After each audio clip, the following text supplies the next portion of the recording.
Question from here, please. Assalamu alaikum. Alaikum salam. My name is Mohan. I am working for National Paints. Okay. My question is, the Holy Quran is from God.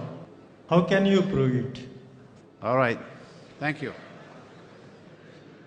Brother asked me the question that how can you prove that the glorious Quran is from Almighty God?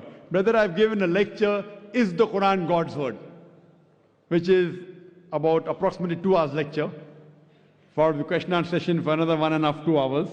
We don't intend doing here. But surely I would ask one of the volunteers to give you that DVD, Is the Quran God's Word? Because even if I have to give in short, the answer will take it at least 15-20 minutes. Not that I'm running away from the answer. Okay, fine. At least in a few minutes, I'll just try. The time is short, that's the only thing. Suppose and ask this question to an atheist and even to a person who does not believe in the Quran, that suppose there is an object which is given to you who no one in the world has ever seen before and is brought in front of you and ask the question, who will be the first person who will be able to tell you the mechanism of this object who no one in the world has seen? As I'm asking the question, suppose there is something which is brought in front of you. There is an equipment who no one in the world has seen before. And if I ask you the question, who will be the first person who will tell you the mechanism of this new object? Who? Creator, very good. Some will say creator, some will say manufacturer, some will say producer, some will say inventor. Whatever it is, keep it in your mind. Now I ask you the next question. That's how did our universe come into existence? The person who has knowledge will tell us that first our universe was one primary nebula. Then there was a secondary separation, there's a Big Bang, which gave rise to galaxies, the stars, the sun, and the planet Earth on which we live. When did you come to know? He will tell you we came to know about 35 years back, 40 years back, Big Bang. Now this thing is mentioned in the Quran 1400 years ago in Surah Anbiya, chapter number 21, verse number 30, where it's mentioned, Avalam yaral lazina kafru. Do not the unbelievers see anna samawati wal arda kanat ratkan fasaknahuma, that the heavens and the earth were joined together and we clove them asunder. This Big Bang we're talking about is mentioned in the Quran in a nutshell 1400 years ago. Some will say, maybe it's a fluke. No problem, don't argue with it. I ask the next question. What is the shape of the earth? So the person will tell me that the shape of the earth is spherical. When I ask the question, when did you come to know? He will tell that recently, 100 years back, 200 years back, previously we thought that the earth is flat. It was in 1577 when Sir Francis Drake, he sailed around the earth and he proved that the earth was spherical. The Quran mentions 1400 years ago in Surah Naziyat, chapter number 79, verse number 30. Wal arda ba'da zalika dahaha. And thereafter we have made the earth egg-shaped. And today we know that the world is not completely round like a ball. It is geospherical in shape. It is sudden from the pole and bulging from the center. And the Arabic word dahaha refers to the egg of an ostrich. And if you analyze, the shape of an egg of an ostrich is geospherical in shape. Who could have mentioned that the earth is geospherical in shape in the Quran 1400 years ago? Someone will say, okay, maybe a prophet Muhammad, peace be upon him, he was very intelligent. Don't argue. Continue. When we ask the atheist or a person who doesn't believe in the Quran that the light of the moon, is it its own light or reflected light? So he will tell us that previously we thought that the light of the moon was its own light. Recently, 100 years back, 200 years back, we came to know that the light of the moon is reflected light of the sun. The Quran mentions in Surah Furqan, chapter 25, verse 61, that the light of the moon is borrowed light.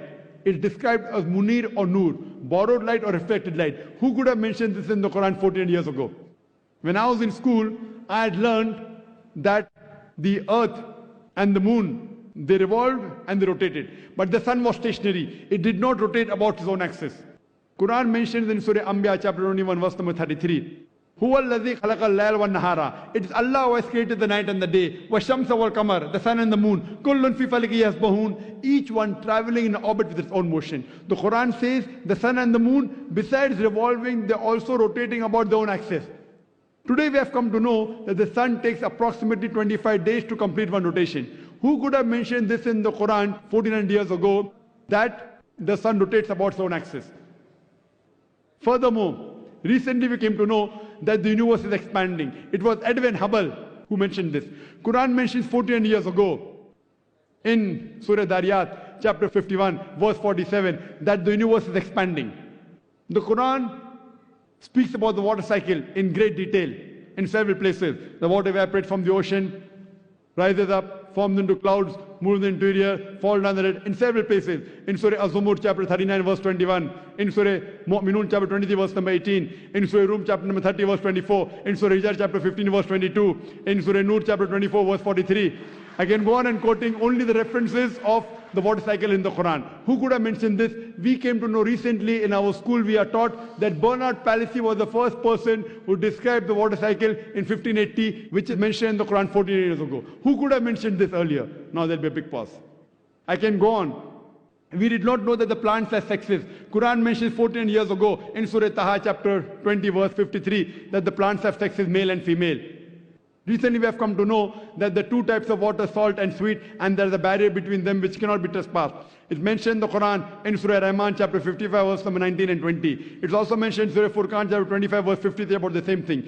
The Quran speaks about embryology. The Quran speaks about medicine. The Quran speaks about genetics. I can go on and give a lecture of ours together. Who could have mentioned this 14 years ago? Brother, who could have mentioned that? What's the answer? Who? Creator, manufacturer, inventor, producer. This creator, this manufacturer, this inventor, we Muslims call as Allah, which you call as God. So this Quran can be proved scientifically that the word of God. Because Quran, the word of God, is far superior to science. Today, science is the yardstick for many of them.